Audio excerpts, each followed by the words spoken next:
प्रणाम प्रभु जी। हाँ जी, प्रणाम। बोलिए।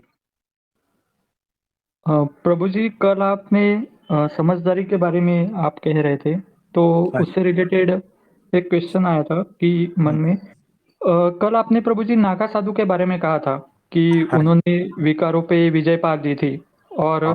वो उस स्थिति में एकदम सहज रूप से थे, हाँ जी। लेकिन फिर भी उनमें समझदारी की कमी थी। तो प्रभु जी, इतना सब उन्होंने पा लिया था, फिर भी समझदारी पूर्वक वो नहीं कर रहे थे। तो क्या प्रत्यक्ष सत्पुरुष की कमी के कारण ये सब हुआ था? हाँ जी, ये होता है। उसको कौन बताएगा समझदारी क्या होती है? देखो, एक तो होता है हठ योग, है ना, जिससे भी आप अपनी प्रकृति पर कंट्रोल कर सकते हो। लेकिन वो जो है ना, जबरदस्ती किया गया कार्य है, कृत्य है। समझदारी से थोड़ी आया है। समझदारी यानी सहजता। अगर आप समझदार हो ना, तो सहज रूप से परमाणु नहीं हिलते।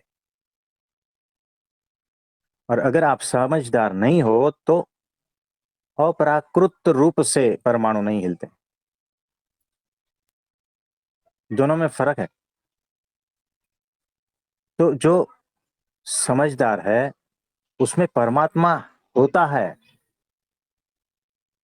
और हठ योग में परमात्मा नहीं होता। धीरे धीरे समझ में आएगा सारी चीजें, क्योंकि ये रिकॉर्डिंग हो रहा है, इसलिए परमानेंट रहेगा आपके पास। तो एक एक शब्द को, एक एक सेंटेंस को जब तक आप उस पर चिंतन मनन नहीं करोगे, तब तक कुछ भी समझ में नहीं आएगा। सारा का सारा ऊपर से जाएगा। जी प्रभु जी। तो सहजता, जो कोई कहता है ना सहज हो गया, सहज हो गया, सहजता दो प्रकार की होती है। एक माया वाली सहजता, प्राकृतिक सहजता, और दूसरी होती है मायातीत सहजता, है ना। तो वो सहजता तभी आती है जब समझदार होते हो। तो मायातीत सहजता समझदारी से आती है। और प्रकृति के भीतर जो सहजता है, या माया वाली सहजता है, उसमें तो तुम बेहोश हो। वो भी सहजता है, यानी मुझे पानी पीने का मन होता है तो मैं पानी पी लेता हूँ, ये मेरी सहजता है। मैं जबरदस्ती उपवास नहीं करता। ये प्राकृतिक सहजता की मैं बात कर रहा हूँ, यानी माया की सहजता की बात कर रहा हूँ। माया की सहजता में क्या है कि जैसा भीतर से उठा वैसा कर दिया। यानी मैं रास्ते से चला जा रहा हूँ और मुझे टॉयलेट लगी, तो मैं आसपास देखूंगा नहीं और सहज रूप से वहीं कर दूंगा। ये हो गई माया वाली सहजता। और मायातीत सहजता, उसमें भी इसी प्रकार का ही वर्तन होता है, लेकिन वहां होश है, माया में बेहोश है। छोटा बच्चा है, वो कुछ भी करता है ना। आपने देखा होगा कि वो अपनी माँ को भी मारता है, बाप को भी मारता है, मेहमान आते तो भी कुछ भी वर्तन करता है ना। तो वो निर्दोष है और सहज है, लेकिन बेहोश है। आप समझे? जी तो प्रभु जी। यहाँ पर देखो, बाह्य आचरण एक जैसे हो सकते हैं, लेकिन दोनों में भिन्नता होश की है। आप समझे? जी। और कभी कभी जो है, बिना होश के हठ योग से भी आप ये कर सकते हो। तो होश नहीं रहता है, लेकिन एक जड़ता रहती है। वो जीवंतता नहीं है, जड़ता है। तो जो समझदारी पूर्वक है वो होश पूर्वक ही है। बिना होश की समझदारी नहीं होती। तो जब मैं समझदारी कहता हूं तो उसके साथ में ऑटोमेटिक होश शामिल है। उसमें ऑटोमेटिक निर्दोषता, संपूर्ण निर्दोषता शामिल है। वहां पर शून्यता और पूर्णता शामिल है। वहां पर परमाणु नहीं हिलते, उसका बेस समझदारी है। और वो जो स्थित प्रज्ञ है, उसके परमाणु भी नहीं हिलते, लेकिन वहां पर बात कुछ क्वालिटी की कम हो जाती है। वहां पर अभी भी अशुद्धि है स्थित प्रज्ञता में। देखो, जब तक आप आत्मज्ञान में नहीं पहुंचते ना, तब तक मैं जो बात कर रहा हूं ना वो नहीं समझ में आएगी। थियरी है, प्रैक्टिकल नहीं समझ में आएगी। जिस दिन हमारे हर एक शब्द आपके प्रैक्टिकल में आ जाएंगे ना, आप हम क्या है ना वो समझ जाओ। और एक एक सेंटेंस पे प्रैक्टिकल होना जरूरी है। और वो प्रैक्टिकल तुरंत नहीं आता है। अगर आप ओपन रहे हर क्षण, तो कभी भी आ सकता है। वो सिचुएशन कभी भी घटित हो सकता है आपके जीवन में। वहां आपको पता चलेगा कि कौन सी स्थिति में हूं मैं। तो ये होगा धीरे धीरे। इसमें और कुछ पूछना चाहते हैं? जी प्रभु जी। प्रभु जी, जैसे कि आप हमेशा कहते हो हमें कि हर क्षण यहाँ पर चीजें बदलती रहती है, तो इसे जानना और समझना, हम्म। तो क्या ये भी समझदारी ही हुई? हाँ जी, देखो, समझदार आप अनंत रूप से हो सकते हो। अनंत रास्ते हैं समझदारी तक पहुंचने के, अनंत रास्ते। और हर रास्ते एक एक सूर्य की किरण है, समझ लेना। यानी सूरज में कितनी किरणें हैं, हर तरफ फैली है। वो हर किरण 360 बाय 360 में फैली है। वहां से अगर रिवर्स करे तो सारी सूर्य में समा जाती है। वैसे ही समझदारी में सारी समझदारी समा जाती है, जिस समझदारी की मैं बात कर रहा हूं। तो हर छोटी चीज को अगर आप समझे होश पूर्वक, वो समझ आपकी समझदारी में शामिल हो जाएगी। आप समझे? यानी अनंत नदियां है और समुद्र में मिलती है ना, वैसे ही अनंत समझदारी है, वो एकमात्र समझदारी की वो जो स्थिति है वहां पर मिल जाती है, जो एकांतिक स्थिति है। एकांतिक स्थिति से भी ऊपर की बात है। तो देखो कैसा है कि एक टॉर्च है, आपने अंधेरे में एक टॉर्च लगाई है, तो कुछ जगह पे फोकस पड़ता है, ठीक है। जी प्रभु जी। वो हो गया आपके जीवन में एक पहलू की समझदारी। अब आपने दूसरी टॉर्च लगाई उसी कमरे में, फिर तीसरी लगाई। इस तरह से अगर पूरा अनंत टॉर्च लगा दी तो कमरा कैसा जगमगाएगा, है ना। तो जी। वैसे ही हर दिशा से जब समझदारी आपके भीतर आएगी, जब आप भीतर से समझदार इस तरह से बन जाओगे, तो वो लेवल आ जाएगा। एक छोटी बात कहता हूं, दो बच्चे आपस में झगड़ रहे हैं, 5 साल के हैं। अब बात में कुछ भी नहीं था, है ना। वो खेलते खेलते बच्चे झगड़ते हैं ना, बात में कुछ होता है क्या दम? नहीं प्रभु जी, कुछ नहीं होता। आपने देखा होगा, 5 5 साल जी। के हैं, झगड़ते हैं। आप देखते हो, पूछते हो दोनों को, क्या हुआ क्या हुआ। उन्होंने सारी घटना बता दी। आप समझदार हो, आप समझते हो, लेकिन बच्चे नहीं समझते। और वही बच्चे जो है 20 साल के हो जाएंगे, तो वो बात को याद करके वापस झगड़ेंगे क्या? नहीं प्रभु जी। वो हंसेंगे कि कितने ना समझ थे हम, है ना। तो ऐसा क्या हुआ कि वो इतने समझदार बन गए कि वो घटना अब व्यथित नहीं करती। अब वो घटना उसके भीतर परमाणु नहीं हिलाती। छोटी बात है ना, बताओ। जी। वैसे ही आप इतने समझदार हो जाते हो कि यहां पर की कोई भी घटना आपको विचलित नहीं करती, आपके भीतर परमाणु नहीं हिलते। और ये समझदारी पूर्वक होता है।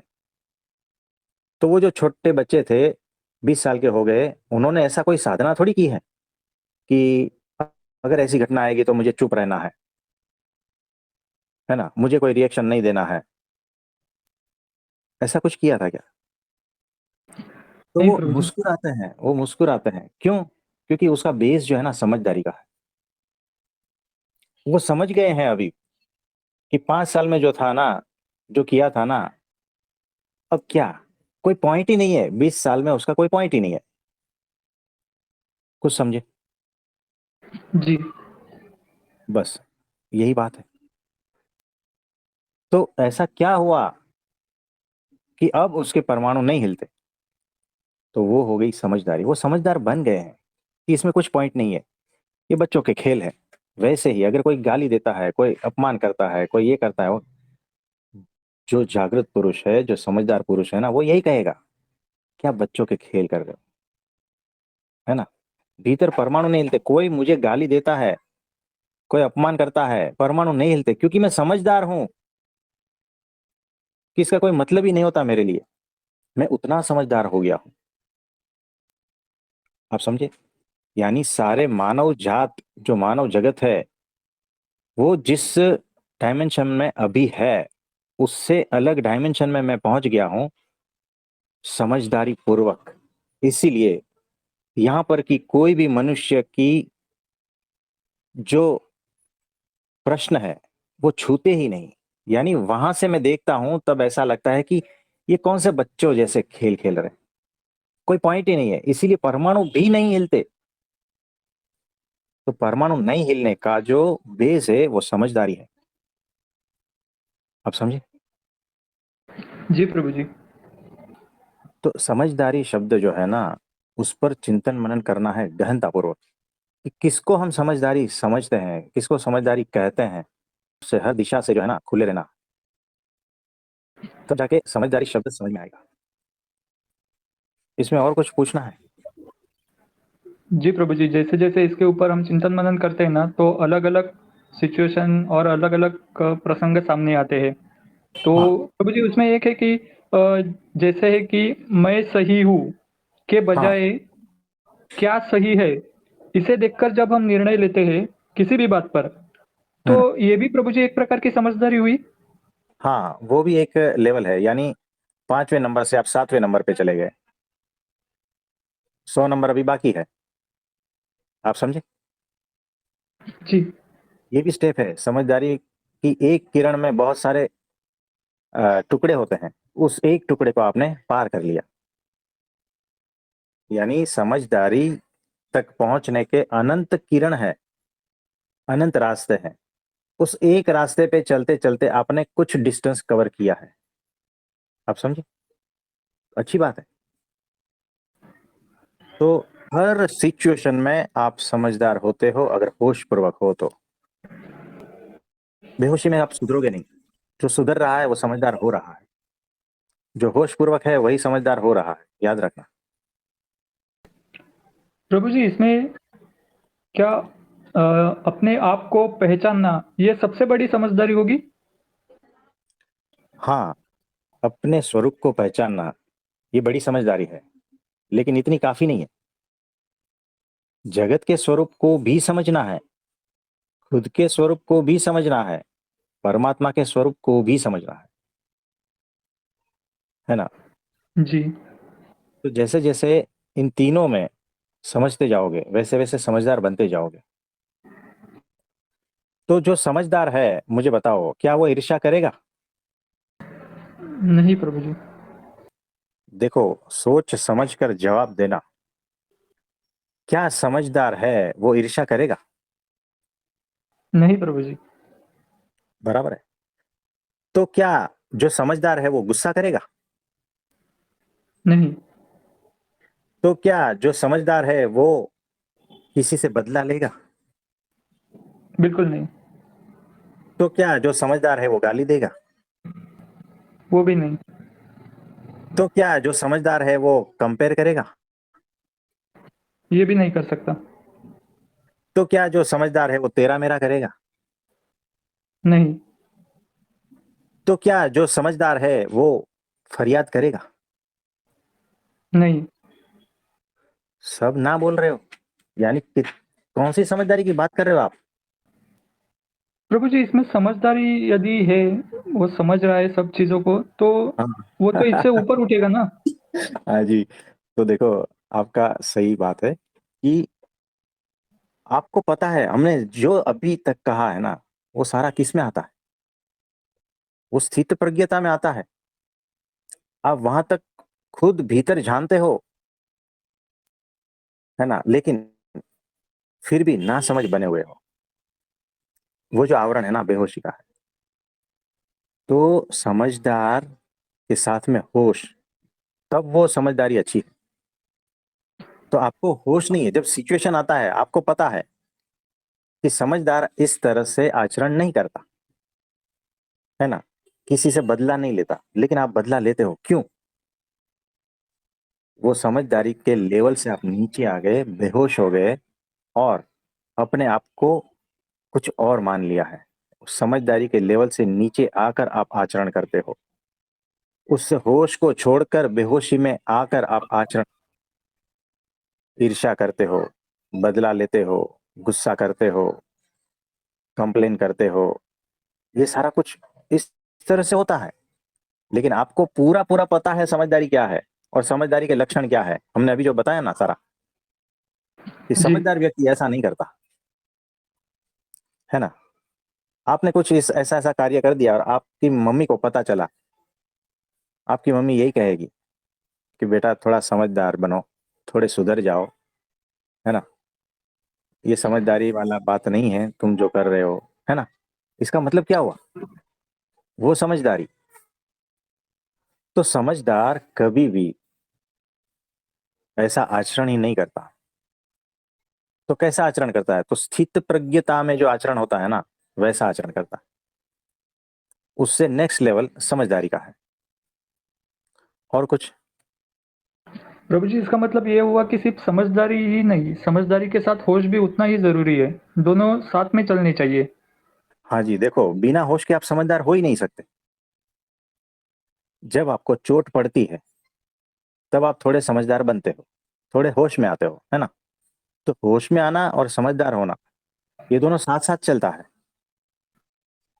अगर चोट पड़ती है और आप होश में नहीं आते, तो आप वही की वही गलती बार बार करते हो, है ना। और कुछ पूछना चाहते हैं? प्रभु जी, आप होश के साथ समझदारी पैरेलल होती है, इसके बारे में कह रहे थे। मतलब दोनों साथ में चाहिए, साथ में चलने चाहिए। साथ में ही चलता है, हाँ। नहीं तो अगर होश नहीं रहेगा तो समझदारी भी नहीं रहेगी। समझदारी का डेवलपमेंट जो है ना, होश से होता है। होश पूर्वक चीजों को देखने से समझदार बनते हो। सेंटेंस है, याद रखना, लिख लेना। होश पूर्वक चीजों का निरीक्षण करने से आप समझदार बनते हो। तो समझदार बनने का सूत्र, होश पूर्वक चीजों को निरीक्षण करना। आप समझे?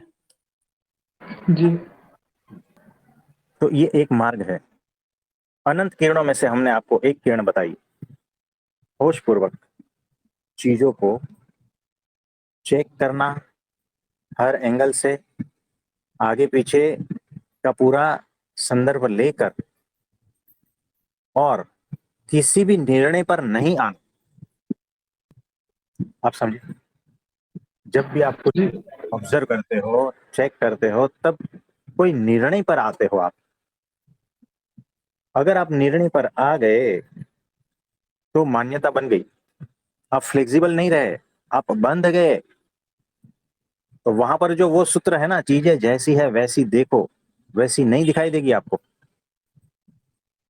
यानी होशपूर्वक देखने से समझदारी आती है, लेकिन बैकग्राउंड में वो सूत्र भी चाहिए, चीजें जैसी है वैसी है और वो मुझे मंजूर है, तब समझदार हुए।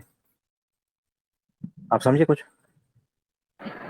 जी प्रभु जी। यानी सारे सूत्रों को एक साथ में लेकर चलना है, और होश पूर्वक सारे सूत्र एक साथ में जब जगमगाते हैं, जब खिलते हैं ना, तब समझदार बनते हो। जी प्रभु जी। प्रभु जी, होशपूर्वक समझदारी से हम जीवन में हमारा जो डेली लाइफ, हमारी जो रूटीन रहती है, तो हाँ, उसमें आध्यात्मिक आध्यात्मिक मार्ग में स्थिरता हाँ, और संतुलन बना सकते हैं।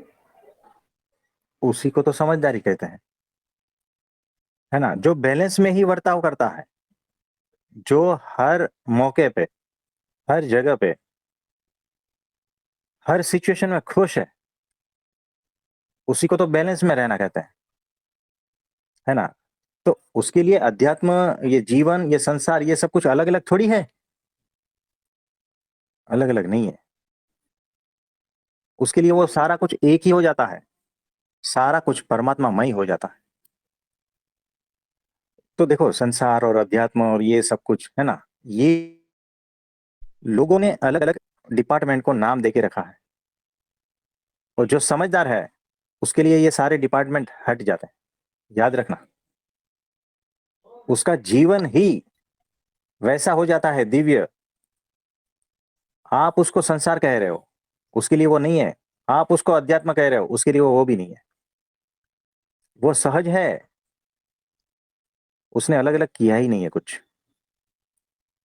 1 साल का छोटा बच्चा, 1.5 साल का छोटा बच्चा, उसके लिए कुछ अलग अलग है क्या?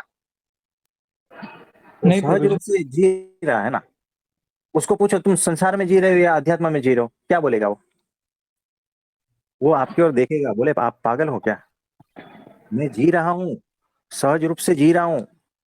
परमात्मा ने इतना अद्भुत जीवन दिया है और तुम इसको संसार कह रहे हो, इसको अध्यात्म कह रहे हो, इसको ये वो सब कुछ नाम दे रहे हो, डिपार्टमेंट कर रहे हो।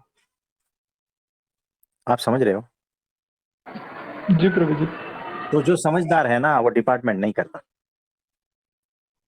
वो जैसे जैसे नीचे उतरता है तो डिपार्टमेंट दिखता है,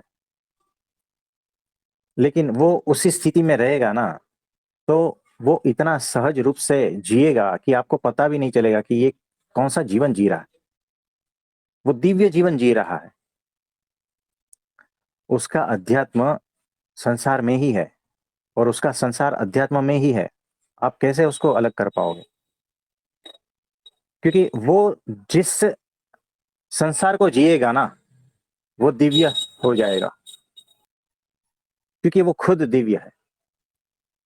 वो जो सत्पुरुष है, जो समझदार है, वो इतना दिव्य है कि वो जो जी रहा है वो दिव्य हो जाता है। वो जिस तरह से जीवन जीता है वो जीवन दिव्य है। आप उसको संसार कह रहे हो। वो जिसको छू देता है ना, वो दिव्य हो जाता है। आप समझे? जी। तो वो कुछ अलग अलग देखता ही नहीं, तो बैलेंस कैसे करेगा बताओ? बैलेंस तो तब होता है जब दो दो होता है ना, 2 में 3 में 4 में बैलेंस करते हो ना आप। जी प्रभु जी। वो इतना सहज है और वहां से बैलेंस की जरूरत ही नहीं है। वो खुद बैलेंस्ड है। वो समझ इतनी, वो स्थिति ऐसी है कि वहां सब कुछ ऑलरेडी बैलेंस्ड ही है। जब तक वहां तक नहीं पहुंचे ना, तब तक आपको बैलेंस करना पड़ेगा। वहां पहुंचने के बाद में कोई बैलेंस रहेगा ही नहीं। आप ही बैलेंस हो जाते हो, यानी आपका होनापन ही बैलेंस्ड है। आप समझे? जी प्रभु जी। लेकिन प्रभु जी ये प्रयास से ही पॉसिबल हो सकता है ना? मतलब समझदारी प्रयास से ही आएगी ना? हाँ, प्रयास तो करना ही पड़ेगा, तब जाके कृपा बरसेगी और फिर आगे बढ़ोगे। तो प्रयास करना है, लेकिन होश पूर्वक। नहीं तो प्रयास करते रहोगे अगर बेहोशी में, तो कोई फायदा नहीं है। और कुछ? प्रभु जी। हाँ। एक है कि जैसे कि किसी ने कुछ बताया या कोई कुछ समझा रहा है, तो नॉर्मली हम लोग तुरंत बोल देते हैं कि मैं समझ गया या मुझे हाँ, समझ में आ रहा है। तो हाँ, प्रभु जी ये तो हम लोग बोल रहे हैं कि मैं समझ गया या मुझे समझ में आ गया, हाँ। तो ये समझदारी के अंदर है या होशपूर्वक समझदारी जो अभी आप बता रहे हो, तो इसमें मैं समझ गया से मुक्ति यही असली समझदारी होगी? देखो कैसा है, मैं समझ गया तो वो क्या समझा? जब तक उसके आचरण में नहीं दिखता ना, तब तक समझना वो नहीं समझा, है ना। यानी 2 भाई झगड़ रहे हैं और हम दोनों को समझा रहे हैं, तो समझाने का जो दौर है ना, 3-4 घंटा चलता है। फिर दूसरे दिन भी 3-4 घंटा समझाने का दौर चलता है। फिर तीसरे दिन इस तरह से समझाते हैं 1 हफ्ता। फिर समझाना हम बंद कर देते हैं। कुछ दिन के बाद में वापस वो झगड़ा करते हैं। तो क्या वो समझ गए? नहीं प्रभु जी। बस। तो जो ऐसा कहता है ना मैं समझ गया, वो अभी तक नहीं समझा। जब तक आचरण में नहीं आता ना, तब तक वो नहीं समझता। वो कहता है मैं समझ गया, लेकिन नहीं समझे ना। जो हकीकत में समझ गया ना, जो भीतर तक वो ज्ञान गया ना, तो वो आचरण में आए बगैर रह नहीं सकता। बच्चों को ऐसे ही कहते हो ना, देखो बेटे गाली नहीं देनी है, सबसे अच्छी तरह से बात करना है, सबको नमन करना है, वंदन करना है, अच्छे बच्चे बनकर रहना है। और वो छोटा बच्चा आराम से सुनता है निर्दोषता पूर्वक, हाँ मम्मी, हाँ मम्मी, मैं समझ गया, मैं समझ गया। फिर वो स्कूल में जाता है, किसी बच्चे ने उसको गाली दे दी और ये उसको मार के आता है, ये क्या हुआ? तो वो जो समझ रहा था वो कौन समझ रहा था? तो वो बाहर के आवरण, बाहर की बुद्धि है ना, वो समझती है कि मैं समझ गया। भीतर जो उसका है ना, कोर, वो अभी ना समझ है, वो अभी सोया हुआ है, उसे पता ही नहीं है कि बाहर क्या हो रहा है। बाहर तो मम्मी ने बोला और बच्चा समझ गया, ये भीतर वाले को पता ही नहीं है। भीतर वाला इतना बेहोश है, वहां तक तो बात ही नहीं पहुंची है, और अचानक गुस्सा फट पड़ता है और मारामारी पे आ जाता है। और फिर वो देखता है कि अरे ये क्या हो गया, मैं तो समझ गया था, तो ये भीतर से कौन आया, ये भीतर से कौन सा फोर्स आया जो ये सब करवा रहा है? तो तुम्हारे सबकी हालत ऐसी ही है। तुम जो समझ रहे हो ना अध्यात्म में, संसार में, या जो भी कुछ, ये इतना ही समझते हो। बाहर की बुद्धि जो है ना, 5% वही समझती है। भीतर वाला जो प्राणी बैठा है ना, उसे पता ही नहीं है। वो प्रकृति जो है ना, खेल जाती है जब मौका आता है ना, तब। यानी तुमने बारीक नैतिकता के धागों से भीतर के राक्षस को, भीतर के जानवर को बांध के रखा है।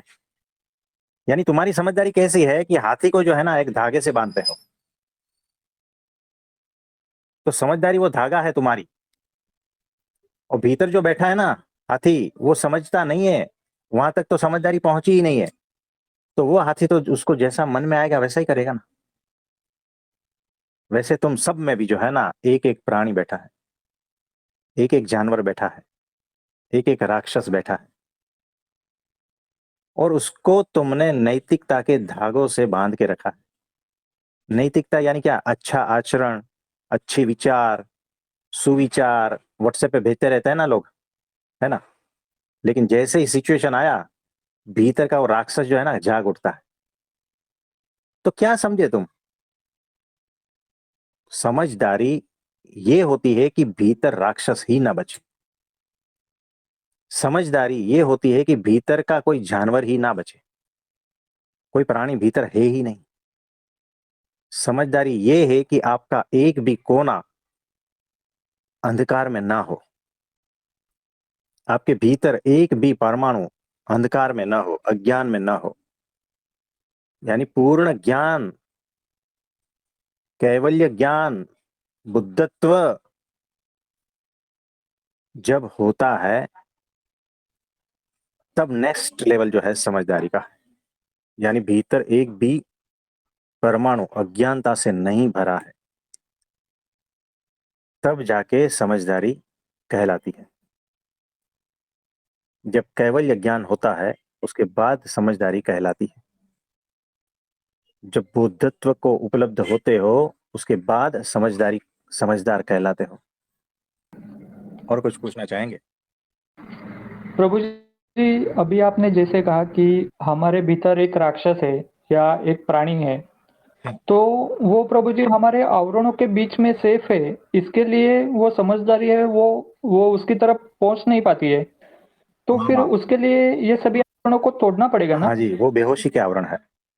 कोई आपको समझा रहा है, तो जो बाहर की बुद्धि है ना वो तो समझ रही है। मैं अगर किसी को समझाऊं कि तुम दारू मत पियो, है ना, तुम्हारे लिए ये खतरा है, क्या नहीं समझता है वो? मेरे समझाने से पहले ही वो समझ रहा है, उसकी बुद्धि में भी आ रहा है। लेकिन वो भीतर का राक्षस जो है ना, वो नहीं समझता, वो बेहोश है। वो बेहोशी अंधकार है, और राक्षस जो है वो अंधकार है। तो होश जरूरी है। जब तक वो बेहोशी के आवरण टूटेंगे नहीं ना, तब तक भीतर प्रकाश भी नहीं होगा, और जीवन ऐसा ही चला जाएगा।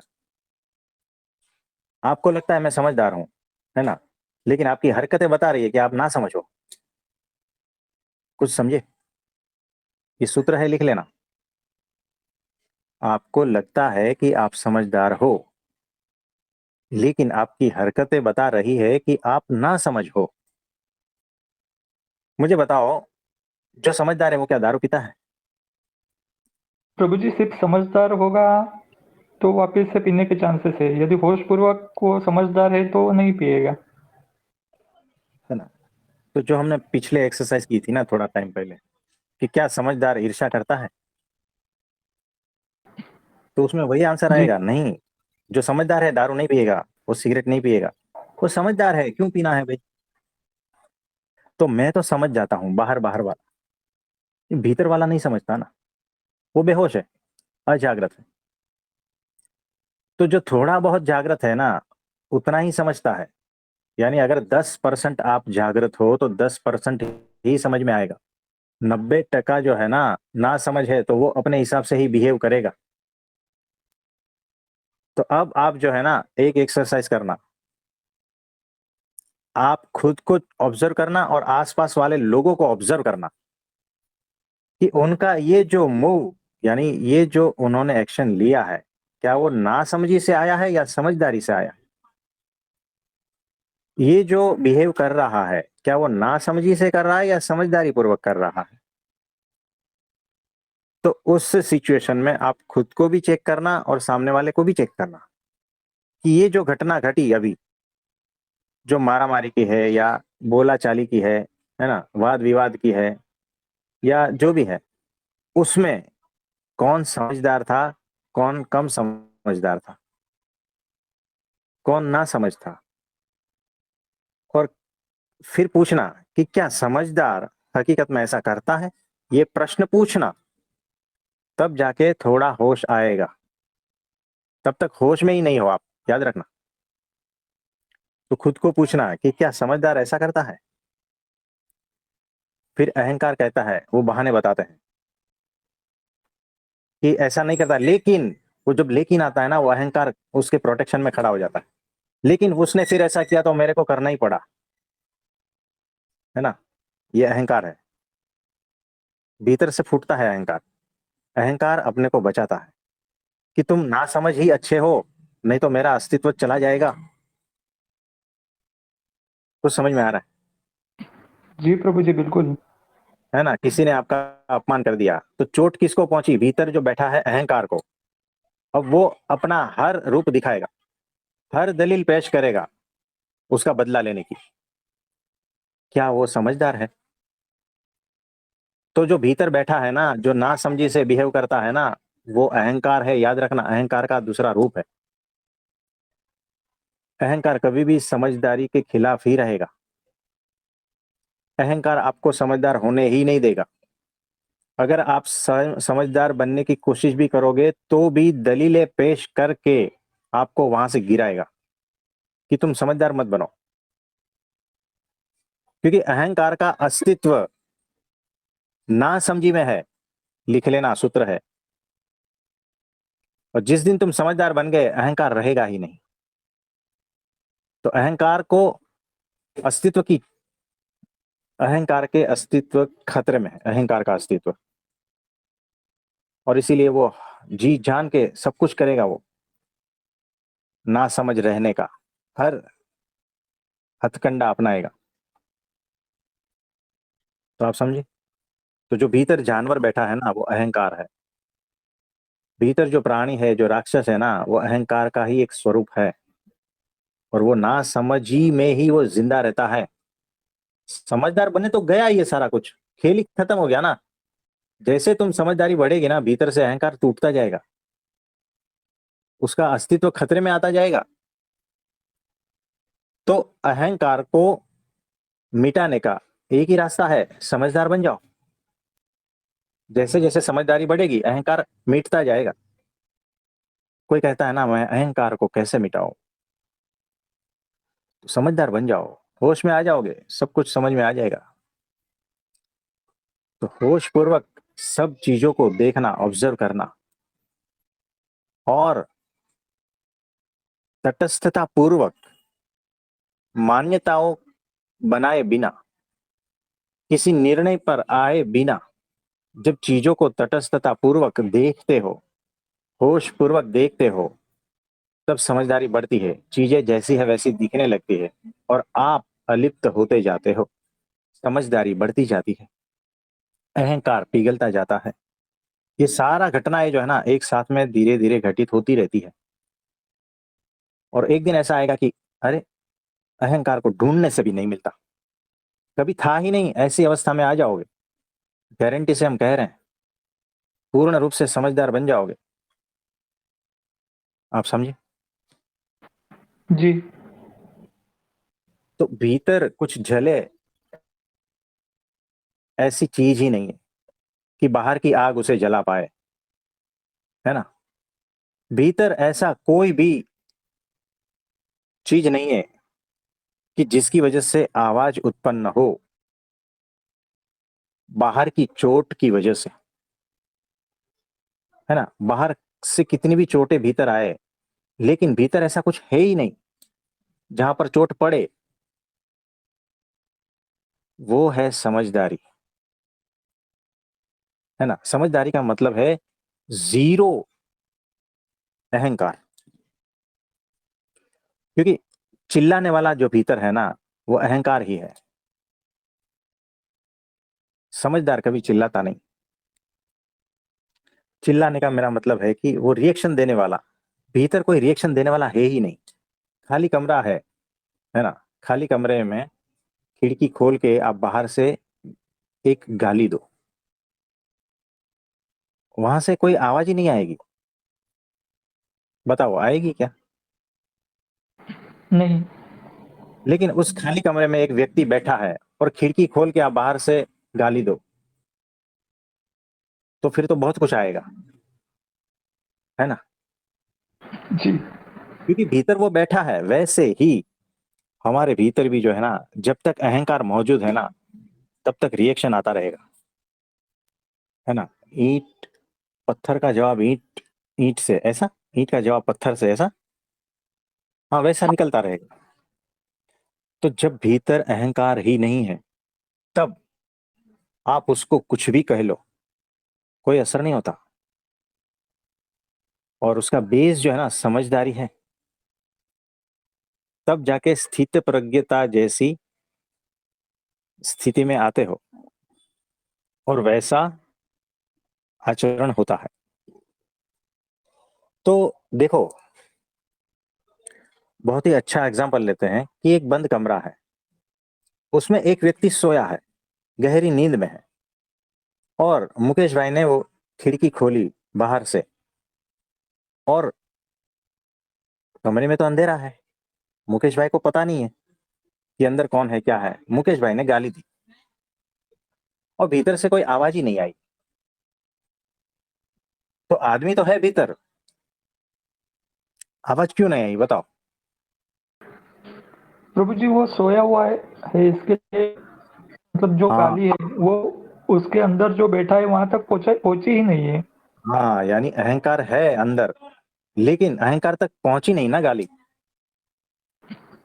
तो वो जो जी। अंदर आदमी सोया है ना, वो है आपका ध्यान, आपका मेडिटेशन, आपकी निर्विकल्प समाधि, जो आपने अलग अलग दुकानों से सीखी है।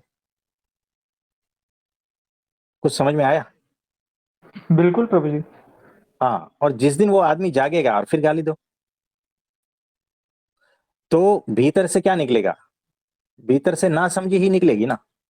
तो आप कितना भी ध्यान कर लो, कितना भी मेडिटेशन में जाओ, कितनी भी कुंडलिनियां जगा लो, सहस्त्रार पर पहुंचा दो,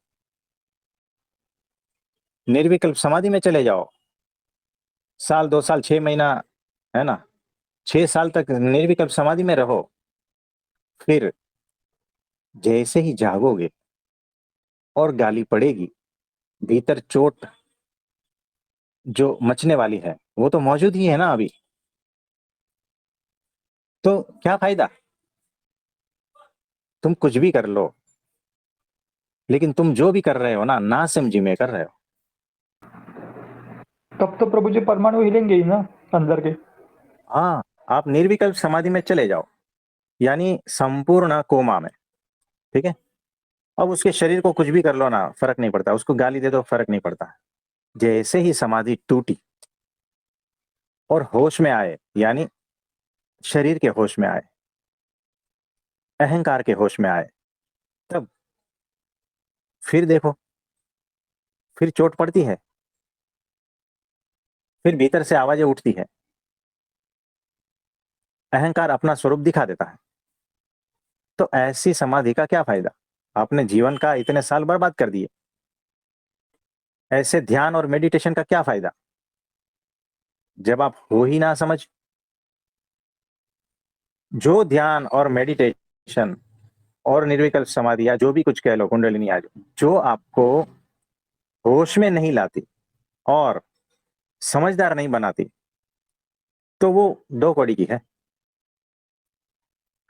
तो सबसे ज्यादा महत्व का होश है, समझदारी है। आप समझे? जी प्रभु जी।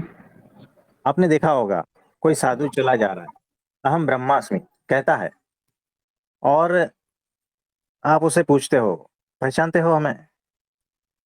आपको पहचानता भी था, लेकिन ऐसा कहता है कि अहम ब्रह्मास्मि, और आपको नहीं पहचानता। यानी वो कुछ अलग स्थिति में है। जैसे हॉस्पिटल में ऑपरेशन थिएटर में जो बंदा रहता है, जिसके ऊपर ऑपरेशन किया जा रहा है, उसको तो चीरफाड़ कर देते हैं तो भी पता नहीं चलता, अहम ब्रह्मास्मि। समझ रहे हो? जी। लेकिन जैसे ही वो होश में आता है, चिल्लाने लगता है, अरे यहाँ दुखता है, वहां दुखता है ना? तो वो कहाँ आया? अहम ब्रह्मास्मि से नीचे आया। तो नीचे तो दुख दर्द या सारा कुछ है ही। तो अहम ब्रह्मास्मि कहने से कुछ नहीं होगा, समझदारी से होगा। आप समझे? जी प्रभु जी। है ना? तो समाधि में से भी आप उतर के आते हो, लेकिन ना समझ हो तो दुख तो आएगा ही, तकलीफें बढ़ेगी। तो कैसा है कि नींद की गोली ले लिया ना, उतना ही फायदा होता है। जो बहुत तकलीफ में है ना, तो डॉक्टर उसको नींद की गोली देते हैं कि भाई बहुत सारे विचार आते हैं, पीड़ा में है। हमने देखा है किसी की मृत्यु हो जाती है ना, और उसकी पत्नी जो है बहुत सदमे में है, 2 दिन से सोए नहीं है, विचार विचार चल रहे हैं, बाजू वाला लेके आता है ना, विचार विचार चल रहे हैं। फिर आसपास पड़ोसी वाले जो है ना, उसको डॉक्टर के पास लेके आते हैं कि ऐसा ऐसा घटना घट गया है, पति का एक्सीडेंट हो गया है, ऑन द स्पॉट खलास हो गए, 2 छोटे बच्चे हैं। अब ये जो पत्नी है, नींद नहीं आ रही है, सोचती रहती है, रोती रहती है, ये है सारे कुछ। तो डॉक्टर क्या करता है? नींद की गोली दे देता है कि भाई कम से कम तुम सो लो, तो ये परेशानी से तुम छुटकारा पा लोगे। तुम्हारा सारा मेडिटेशन, ध्यान, निर्विकल्प समाधि, ये दुकान वाली जो भी क्रियाएं कर रहे हो ना, कुंडलिनी से लेकर, ये सारा वैसा है कि डॉक्टर ने नींद की गोली दी तो टेम्पररी उसका ये सारा दुख चला गया। फिर जैसे ही तुम संसार में आते हो, उसके व्यवहार करते हो और परिस्थितियों का सामना करते हो, तो वापस से वही का वही चीज, वही विचार, है ना, वही दुख, संताप, पीड़ा। समझदारी कहाँ है बताओ? तो ये कोई इलाज थोड़ी हुआ। तो आपका सारा मेडिटेशन, ध्यान, निर्विकल्प समाधि और कुंडलिनी, ये सारा कुछ जो है ना, नींद की गोलियां हैं, उससे ज्यादा कुछ नहीं है।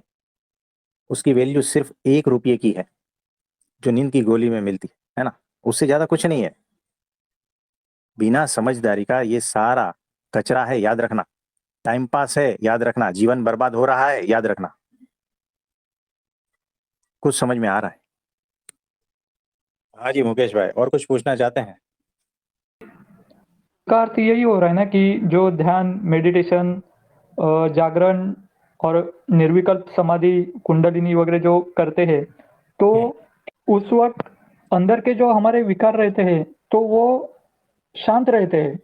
तो हाँ उसी की वजह से उस टाइम पे वो शांति की अनुभूति होती है, और हाँ हमें ऐसा लगता है कि उसकी वजह से हमारे जीवन में शांति आ रही है या हम शांति का अनुभव कर रहे हैं। लेकिन जब हाँ उससे बाहर निकलते हैं ये हाँ सब करने के बाद, तो अंदर के विकार वापस से एक्टिव हो जाते हैं। तो फिर हाँ, असलियत पता चलती है ना। फिर एग्जैक्टली, वापस से वही टेंशन, फ्रस्ट्रेशन चालू हो जाते हैं। बराबर है। यानी फूंक मारो तो तुम्हारा मेडिटेशन उड़ गया। क्योंकि माया घेर लेगी ना, तुम मायातीत नहीं हुए हो और तुम ये सारी एक्सरसाइज कर रहे हो, ध्यान मेडिटेशन वाली, कुंडलिनी वाली, है ना, तुम तो वैसे के वैसे हो ना। जैसे कोई बहुत परेशान है और 2 घंटे का पिक्चर मूवी में चला गया, अच्छा सा खाना खा लिया, तो उतना टाइम तक तो थोड़ा बहुत परेशानी दूर हो गई ऐसा लगता है ना। लेकिन ये सारा उसका असर हट जाएगा, तब वापस वही का वही खड़ा है। और जो समझदार है ना, वो संसार में उतरने के बाद भी समझदार ही है, उसी तरह से ही आचरण करेगा। तुम अभी संसार से बाहर नहीं हुए हो, तो ध्यान मेडिटेशन में लिप्त हो, तो ये टेम्पररी चीज है, याद रखना। और जो समझदार है उसको तो लगी लगाई समाधि है ही, समझदारी से बड़ी समाधि है ही नहीं यहाँ पर। कुछ समझ में आ रहा है? जी प्रभु जी। तो जो होश निर्विकल्प समाधि से भी ऊपर जो अंतिम समाधि है ना, वो समझदारी है, याद रखना। तो सहस्त्रार से ऊपर भी अनंत जो चक्र है ना, उससे भी ऊपर वो समझदारी है, याद रखना। और कुछ पूछना चाहते हो? प्रभु जी, जो होश पूर्वक समझदार हो गया है उसको इन सभी चीजों की कुछ आवश्यकता ही नहीं होगी ना। कोई भी ध्यान, चीज की, मेडिटेशन। उसे समझ, वो समझदार ही इतना है कि ये सारी चीजों को क्या करेगा वो इतना समझदार है। जो ना समझ है ना, वो ये सारे दुकान में जाते हैं।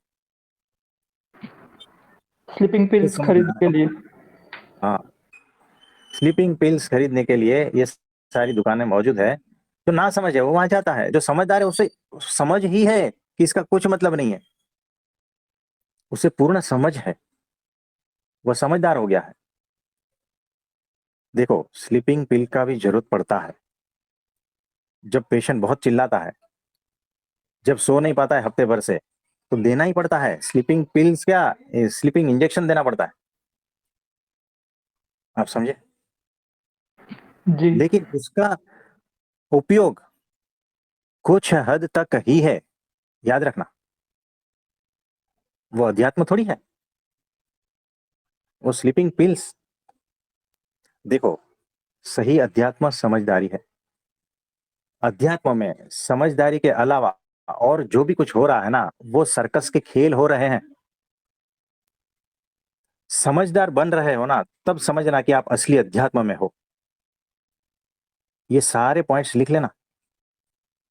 ये एक एक शब्द, एक एक सेंटेंस के सूत्र है ये सारे। इससे एक एक ग्रंथ रचा जा सकता है, अगर कोई होश पूर्वक है और ग्रहणशील, संवेदनशील, तो इसमें से एक एक ग्रंथ निकल सकता है। हम उसको एकदम छोटे से पैकिंग में दे रहे हैं, पूरा का पूरा सूर्य को एक डिब्बी में समाकर आपको दे रहे हैं। जिसे खोलना आ गया ना उस डिब्बी को, उसको सूरज मिलेगा। और जिसे खोलना नहीं आया तो फिर वो ऐसे ही बस मुंह लटकाता घूमता रहेगा। और कुछ पूछना चाहेंगे? प्रभु जी, क्या होश पूर्वक समझदारी इज इक्वल टू अहंकार से ऊपर उठने का मार्ग? हाँ जी, परफेक्टली। जी प्रभु जी। और प्रभु जी, आपने जहाँ जहाँ समझदारी का वर्ड यूज किया है, तो वहाँ पे होश पूर्वक हाँ जी, समझदारी ना, ये लेना है हाँ ना जी, हमें। वो होश, हाँ, होश वाली ही समझदारी है वो। बिना होश की समझदारी होती नहीं है। तो ये दोनों शायद साथ साथ चलते हैं, साइड बाय साइड।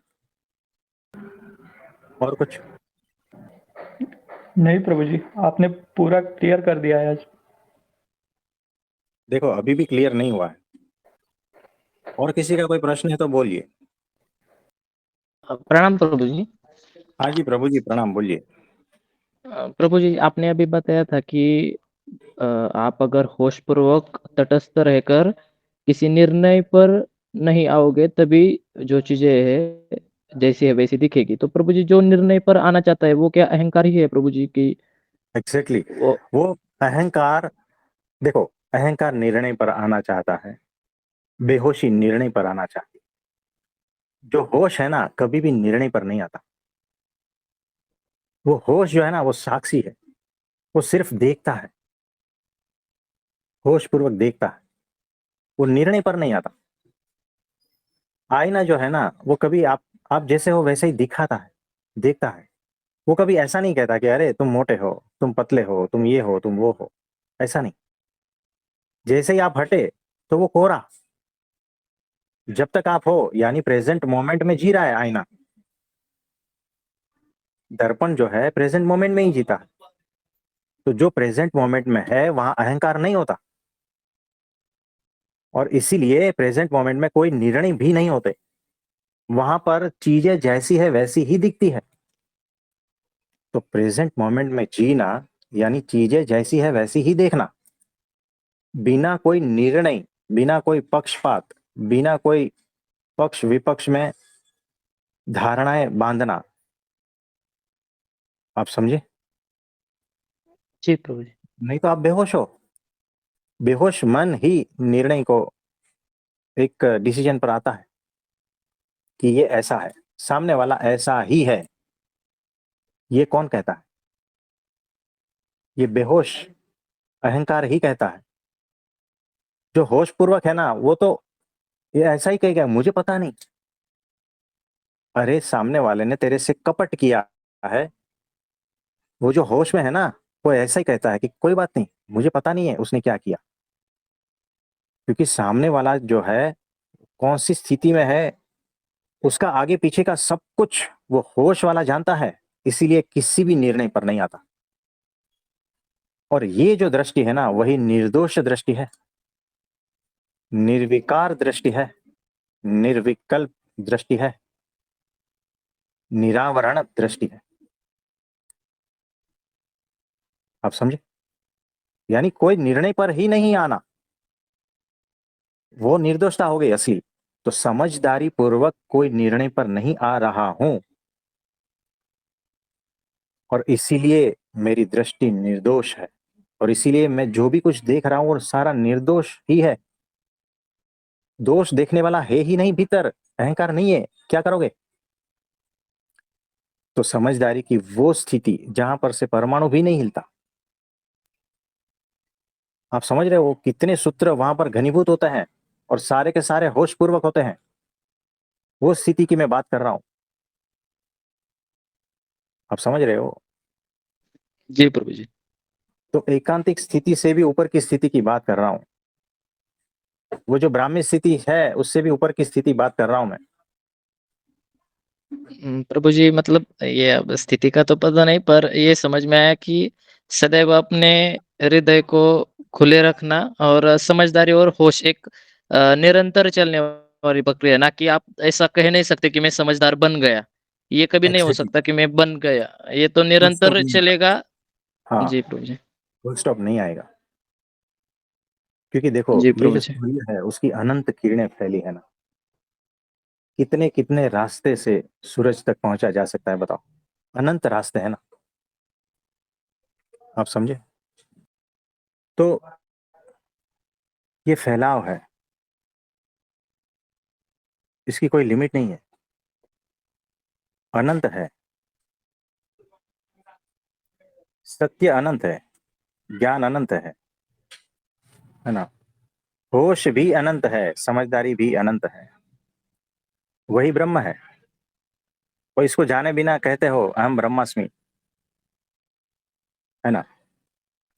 और उससे पार पर ब्रह्म है। कुछ समझ में आ रहा है? जी प्रभु जी। हाँ जी, और किसी का कोई प्रश्न है तो बताइए। प्रभु जी प्रणाम। हाँ जी, प्रणाम। इसमें प्रभु जी ये जो समझदारी की आप बात कर रहे हैं, हाँ जिसे आप कह रहे हैं कि वो एकांतिक स्थिति और ब्राह्मी स्थिति से भी ऊपर की अवस्था है। प्रभु हाँ जी आप ही ने एक सत्संग में, शायद कल के सत्संग में भी आपने वो कहा था कि कोई व्यक्ति मेरे सामने आया है और मैंने उसके अस्तित्व, संपूर्ण अस्तित्व का सिर्फ एक टुकड़ा देखा है, और हाँ उसके बेस पर वो उस वक्त मेरे सामने जो व्यवहार कर रहा है, उसके बेस पर मैं जज कर लेती हूँ कि ये व्यक्ति तो ऐसा ही है। परंतु अगर मैं इस एंड रिजल्ट को ना देखते हुए, हम्म, अगर मैं उसकी उस स्थिति को देखूं कि अगर ये सारी सिचुएशंस को हटाती हूँ उसकी, हम्म, जब से देखती हूँ तो वो उसकी जो स्थिति है, वो स्थिति को जब मैं देखती हूँ प्रभु जी, तो मुझे समझ में आ रहा होता है कि ये व्यक्ति मतलब ये दोष है और वहाँ पर उसके प्रति निर्दोष भाव आता है। जहाँ पर ये भाव आ रहा है, हुँ, निर्दोषता का किसी के प्रति, हुँ, तो वहाँ कोई जजमेंट नहीं है और ये सहजतापूर्वक आ रहा है। हुँ, बराबर, तो वहाँ वहाँ पे कोई परमाणु भी नहीं हिलता, वहाँ कोई जजमेंट भी नहीं होता और बराबर। ये समझदारी जो हो रही है, आ रही है, ये कोई प्रयास या प्रक्रिया नहीं हो रही है। ये हुँ, बोध हो रहा है और उस बोध के कारण ये समझदारी है भीतर और ये सहजतापूर्वक है। आप बराबर, इसी के बारे में बात कर रहे हैं ना प्रभु जी? बराबर है कि जब समझदारी बेस है, उसके बाद में आप क्या निर्णय लोगे? हुँ, तो अनिर्णित अवस्था, वो जो समझदारी है ना, वहाँ पर अनिर्णित अवस्था है। वहाँ पर निर्णय करने वाला कौन है? जज करने वाला कौन है? जज करने वाला हमेशा अहंकार होता है। निर्णय करने वाला अहंकार होता है। किसी चीज को एक छोटे दायरे में बांधने वाला अहंकार है। हुँ, मान्यताओं को बनाने वाला अहंकार है। अब समझदारी पूर्ण है तो अहंकार चला गया। तो अहंकार के जी, जितने जितने गुण धर्म थे वो सारे चले गए। अब सोचो, तो अहंकार के गुण धर्म अभी बताए ना। जी, बांधने वाला अहंकार है, लड़ने वाला अहंकार है, ईर्ष्या करने वाला अहंकार है। ये सारे गुण धर्म हट गए। अब वो सामने वाला जो है निर्दोष नहीं दिखेगा तो क्या दिखेगा? निर्दोषता, जो निर्दोष दृष्टि, वो स्थिति भी वहीं है, समझदारी में ही है। और वहां से परमाणु कैसे हिलेंगे? चीजें वहां से जैसी है वैसी ही दिखेगी। आप प्रेजेंट मोमेंट में भी वही हो, मायातीत हो, समयातीत हो, गुणातीत हो, तो वहां से जज करने वाला है ही नहीं। निर्दोषता ही सब जगह है और चीजें जैसी है वैसी ही दिखती है। प्रश्न खड़ा करने वाला भी नहीं है। प्रश्न अहंकार के होते हैं, याद रखना। जी। आप समझ रहे हो? और हाँ जी, और प्रभु जी उस स्थिति में जो दिख रहा है वो बहुत अद्भुत है और वो इतना अद्भुत है कि वो आनंद का महोत्सव है, उसकी लीला हाँ, है और उस लीला को देखकर आनंद ही आनंद छा रहा होता है। वहाँ बराबर है, पर हो रहा है ये कहने वाला भी नहीं है। बराबर है, ऐसा ही सही है? है। हाँ जी। जी, धन्यवाद प्रभु जी। हाँ जी, और किसी का कोई प्रश्न है तो बोलिए। प्रभु जी मतलब ये कहना चाहता था कि अगर समझदारी होश इसको लेकर बुद्धि को मतलब बुद्धि थक जाती है जब तभी भीतर से परम मौन आ जाता है प्रभु जी। हाँ जी, तो शोरगुल करने वाला कौन है? बुद्धि है और अहंकार है। तो जब ये दोनों थक जाते हैं तब एक सन्नाटा आता है, परम शांति नहीं। ये थके हुए हैं, वापिस आएंगे, ऐसा नहीं। जब ये दोनों खत्म ही हो जाते हैं, संशय ग्रंथि खत्म हो जाती है, तब पूर्ण श्रद्धा में वो परमात्मा खिलता है। जी प्रभु जी। सूत्र है सारे, लिख लेना, एक एक सेंटेंस सूत्र है, एक एक सेंटेंस